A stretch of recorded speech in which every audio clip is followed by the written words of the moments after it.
Alright, I'm back from my pre-release, and now that Edge of Eternities is very close to being out, rotation has technically officially happened now, I thought I would kick off rotation by spilling the beans on some exciting, new, pretty powerful decks you can look to bring to your next event, or MTG Arena, or whatever you want, that incorporate a lot of the new Edge of Eternities cards. These decks are all rotation friendly, and I would argue all of them are exceptionally powerful. I've got 3 for you today that I'm going to share the details on. Of course, if you don't have all these cards, you're more than welcome to change and replace cards as you will. You can look to the sideboard as a starting point, but again, I'll go over sort of the spirit of each deck as I go through it. Basically, if you're going to make any changes to the decks, I would recommend you try and keep the spirit of the deck alive, basically what it's trying to do. I'm not going to mess around, but if you do like what I do, if you want to see more standard related content, maybe see me stream some of these decks, let me know in the comments, and chuck us a like and a sub. Let's run straight into this first deck that I have dubbed Space Cookies.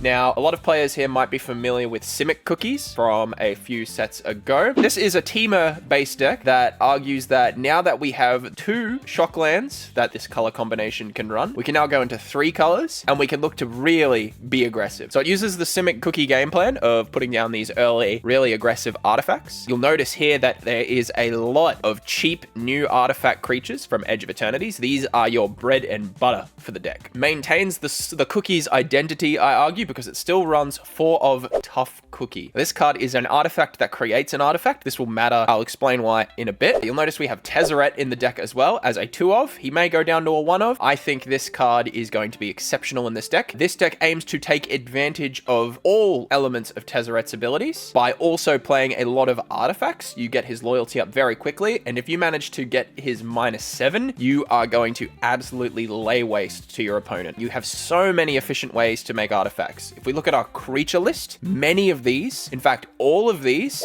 with the exception of Pinnacle Emissary, who is its own sort of house, all of these creatures are going to make an artifact of some kind. So we have Biochem Engineer, Biotech Specialist. These all make landers. Edge Rover is an artifact creature that makes an artifact when it leaves, as is Tough Cookie. Sentinel of Nameless City is a 2 of bulky creature in this deck that's able to continually make map tokens. Again, the point here is that we're making a lot of artifact tokens. Now, we can sacrifice these artifact tokens to Biotech Specialist, which is a new creature able to deal 2 damage to target opponent, which gives us this really nice burn angle. Tough Cookie is able to animate these into 4/4s. We also have the Cookie special of Zoetic Glyph, so we can turn those lander tokens into 5/4s that when they die, let us discover 3. But the real gem of this deck comes from Synthesizer Landship. This is probably the only spaceship I'm excited for from Edge of Eternity. So 1-drop spaceship, being an artifact, of course. We are going to try and get it to its +2 as quickly as possible. And that effectively turns any artifact token into a 2/2 flyer. This is where the aggro element of the deck comes in. With the exception of Biotech Specialist, all our creatures are able to immediately turn on Synthesizer Landship. Edge Rover in particular gets a shout out for being a 1-drop with 2 power that can immediately activate it. And effectively our goal here is to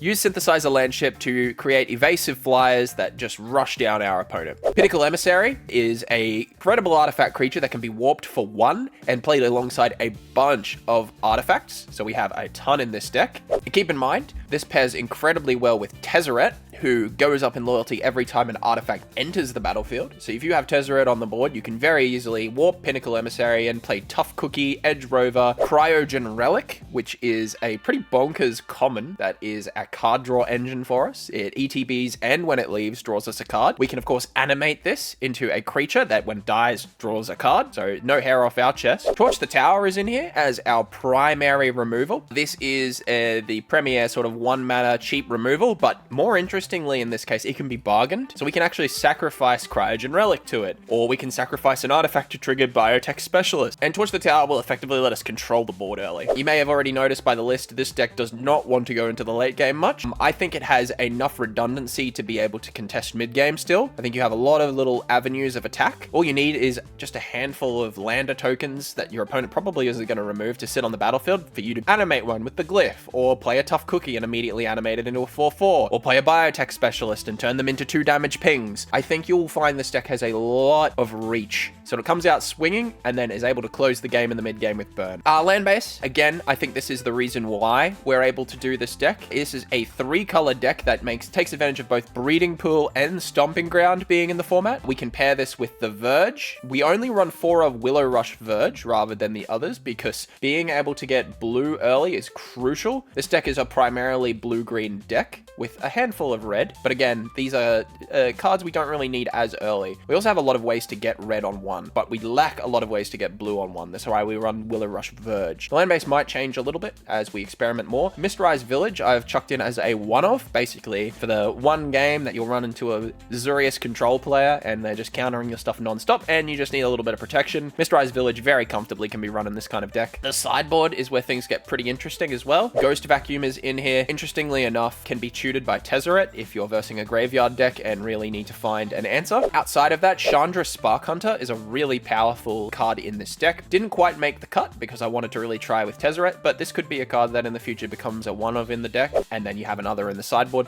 potentially. Chandra is able to sacrifice artifacts on her own to give you card advantage, can also make an artifact that's really useful. If you do manage to get her ult, you've probably won the game, though I wouldn't expect to do that too much. Abrade is probably going to be one of the most important cards in rotation, at least for the first couple weeks, because you now have to remove creatures and destroy artifacts with all the new artifacts coming out. Fire Magic is the card I'm trying as my opponent is going really wide, I just need to shut it down card. I think there will probably be a world for Fire Magic. There are other options too. Brotherhood's End is leaving, but there are other deal 3 damage to all creatures, but they're 3 mana. I think Fire Magic kind of fits the tempo of the deck. Unable to Scream is a card I've been really high on recently that basically shuts down a big threat to let you get over the top and end the game. Negate is your anti-control card. Pick Your Poison is this flexible removal spell that's 1 mana, so you'll be able to play this and then something else. Basically, this deck is trying to go fast and shut your opponent out of the game while you keep popping off. Overall, I'm very high on this deck. I think we'll see some variant of it. I know I've seen a few people experiment with this style in Jund, so they trade the blue for the black. They rely more on Biotech Specialist and sacrificing lots of artifacts to win. I think going into blue to give you Pinnacle Emissary, Cryogen Relic, Synthesizer Landship, and the Glyph, I think that might be the play. Time will tell. I do really like being able to run one of counter spells as well. Just even having a counter spell in your deck list, if your opponent is looking at it, it usually makes them panic a little bit. So there's a little hidden element you can get just by running blue and having counter magic in your deck. Overall,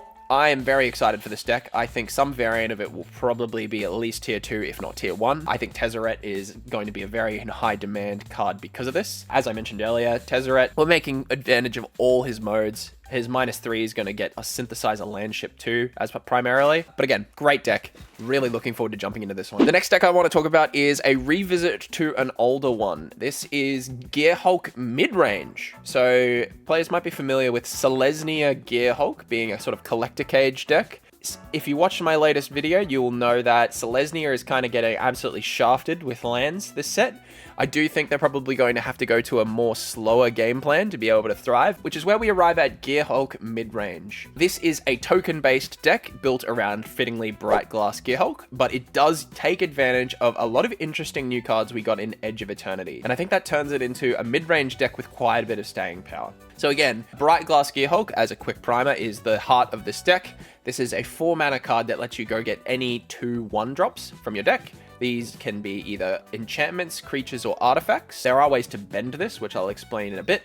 And this deck does try and maximize this. One of the new premier 1-drops we're getting is Lightstall Inquisitor. I think this will be a great 1-drop. There's a lot of cases where you'll play this and your opponent will just style a land. I think the real power of this card comes in the fact that you're developing your board and you'll catch your opponent out sometime. The more of these triggers, like the more Lightstall Inquisitors you play consecutively, the harder it becomes for your opponent to avoid its downside. And I think there will eventually come a point, if not from playing the first, where your opponent kind of just goes, oh, well, now my board wipe costs 1 extra mana and I'm out of the game. We do have Aven Interrupter in the sideboard as well, which can pair with Lightstall Inquisitor. I'll talk about that in a bit. But other 1-drops we're getting is Paw Patch Recruit. This is probably the best Bright Glass Gearhulk target for a 1-drop creature, simply because you can play it for 3 mana to make 2 things. It's effectively a way to cheat Bright Glass Gearhulk, which is supposed to grab cheap inefficient creatures. Well, we're going to grab Paw Patch Recruit, develop our board, go wider. Cosmogrand Zenith is probably one of the cards I'm the most hyped for, and this has a very natural home in a deck like this with plenty of 1-drops. You will probably use it to first time make your 2/2 white soldiers, and then after that, every second spell you play, you're going to be buffing your board. And I think it will close out games incredibly quickly if it's not addressed. The other reason I'm really high on this deck is Brightglass Gearhulk gave us access to Seam Rip. This is Portable Hull from a few years ago. This is an enchantment that Brightglass Gearhulk can now get, giving us another really efficient removal option that Brightglass Gearhulk can get in a pinch. This probably phases out Duskrose Reliquary, which is in here still as a 1-of for when you need harder removal. Duskrose Reliquary's weakness was the fact that you needed to pitch an artifact or creature to it.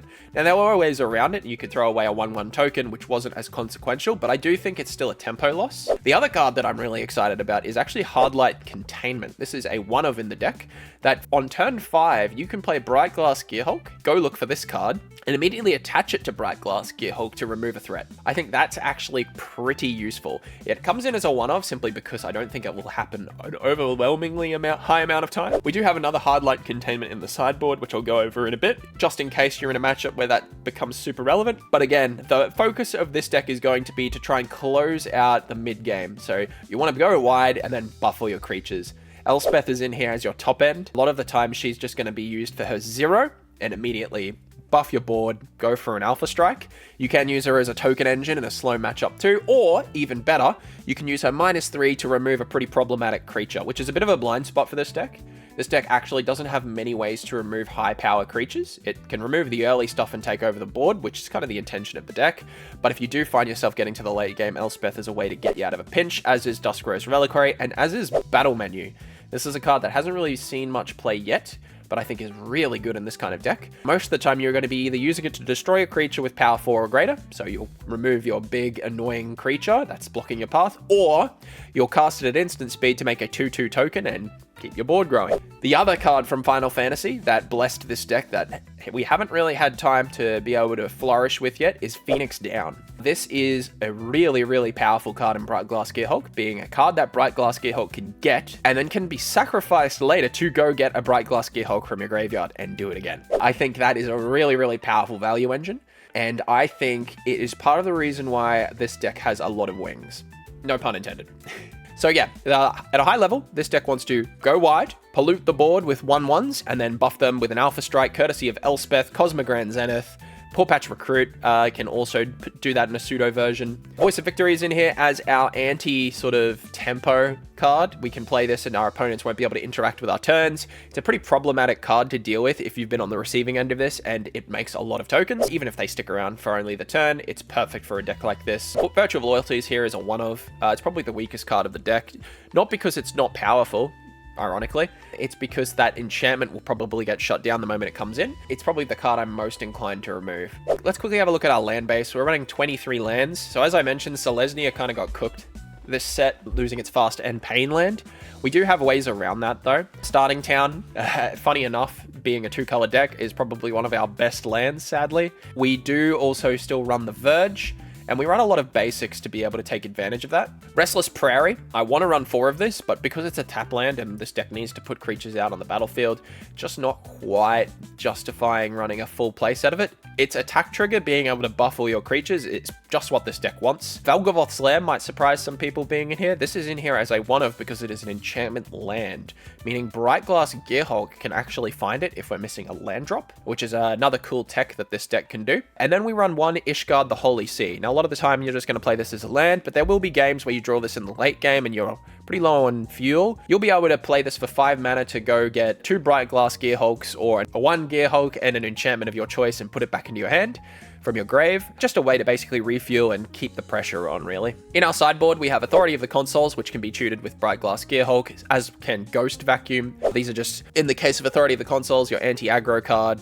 Ghost Vacuum, your anti-graveyard card. Seam Rip as a 4th copy lives here. Phoenix Down in the slower matchups if we need to do the resurrection strategy twice. Another Elspeth for the slower matchups too.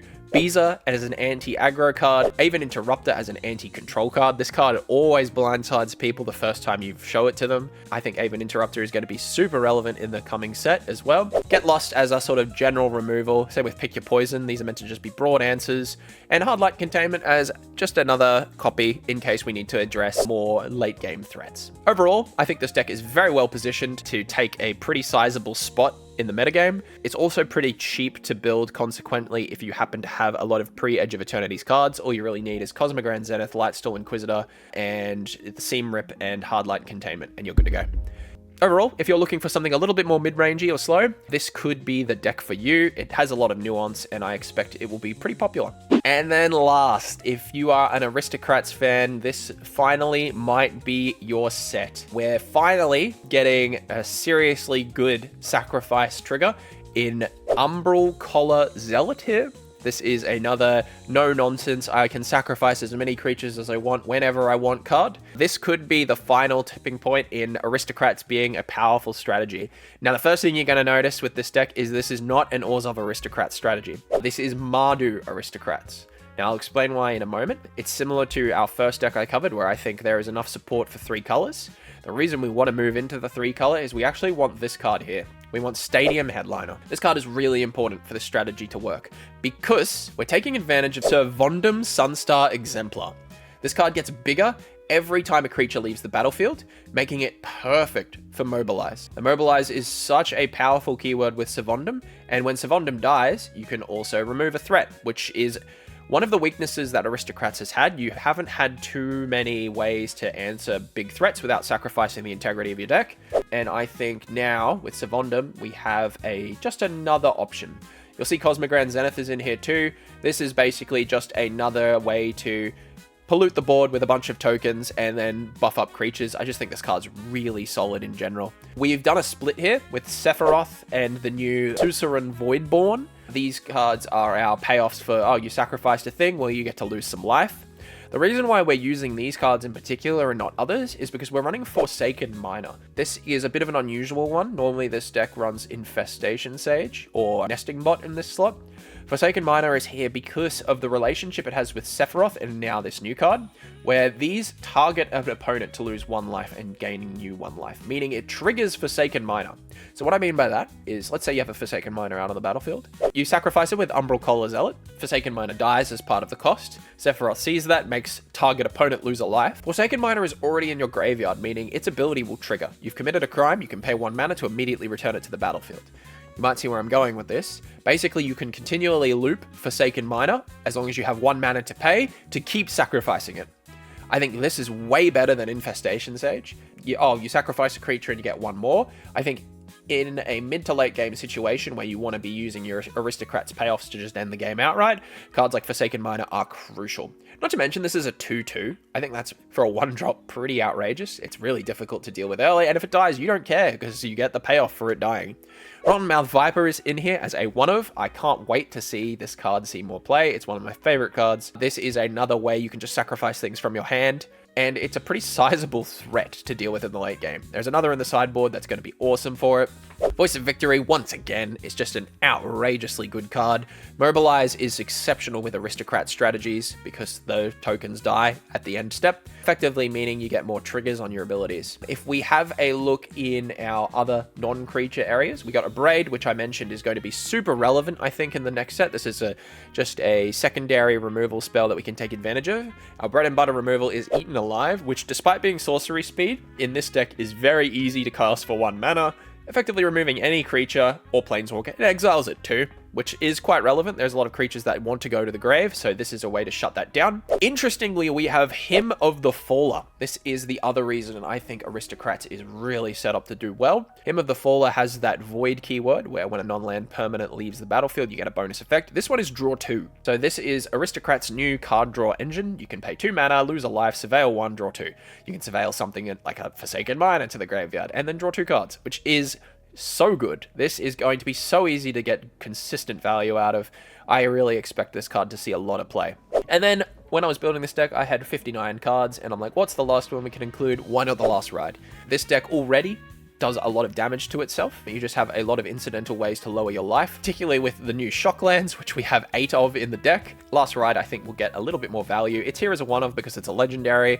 It's also a card draw engine in a real pinch, and can also be a big beatdown card as a last resort. I think as a 1-of, it's pretty cute, and I think it will be pretty good. Taking a look at our land base, as I mentioned, we have 2 shocks, 2 playsets of the shocks. We have Starting Town, of course. These are all cards that are going to drain us. We have several of the Verges. Now, we don't have Sunbillow Verge because we are not super into red. We do have Blazemire Verge instead because it taps for black turn 1, which is ideal for our deck. We have 2 Inspiring Vantages just as a way to make sure that we get the colors we need early. We do want to hit that red turn 1. Sunbillow Verge does not give us that. Again, this is another 23 land deck because these decks are built very low curve, which I think is kind of the direction we're moving in Standard at the moment. The sideboard, finally. We have 1 more Sephiroth in the sideboard. This isn't necessarily required. I just think if you can manage to flip Sephiroth, you can absolutely take over the game.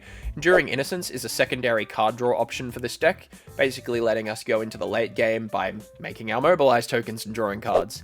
Duress is here to mess up any control player looking to try and interact with us. Beezer is our stabilization card against really fast strategies, and it also makes tokens we can sacrifice. Same with Torch the Tower. This is another, I'm going to sacrifice a token and remove your threat card. Ghost Vacuum at this point is pretty self-explanatory. We have another Rotten Mouth Viper, just in case we want to give our opponent 2 threats, because it isn't enough. And yeah, that's effectively how this deck plays. In fact, I've just realized, while covering this, I only have 59 cards in the deck. My goodness. So our last card is meant to be another Servondum. So that's updated now. We have 60 cards in the deck. Servondum number 4. Because I think this card is good enough. I think Umbral Collar Zealot, while I'm talking about it, is a 2-of, and that might surprise some people. That is primarily because Umbral Collar Zealot, I think, is a card you want to draw at the right time. You don't just want to slam it on 2. You've got better 2-drops to be playing at the moment, like Voice of Victory and Vondum here. You want to have this card in your hand, ready to use at the right moment. These 3 decks, I think, are all great day 1 decks, and I think we'll see an evolution of them as the weeks go on, and I think they will all have a pretty powerful place. This is a little bit of insider information you're getting on the format. I'm looking forward to cracking through a lot of these decks myself. I expect we'll still probably see Dimir and Izzet Cauldron, so don't expect them to necessarily be completely dethroned, though in the case of Dimir, as a Dimir player, I can safely say, Aristocrats and Gearhulk both are really strong against Dimir, and if these decks both become tier 1, Dimir will get knocked down a massive peg. They also have Graveyard Hate for the Izzet Cauldron deck that's also currently tier 1, so I think they're all well positioned to handle the format. Till then, see you in the next one. Cheers!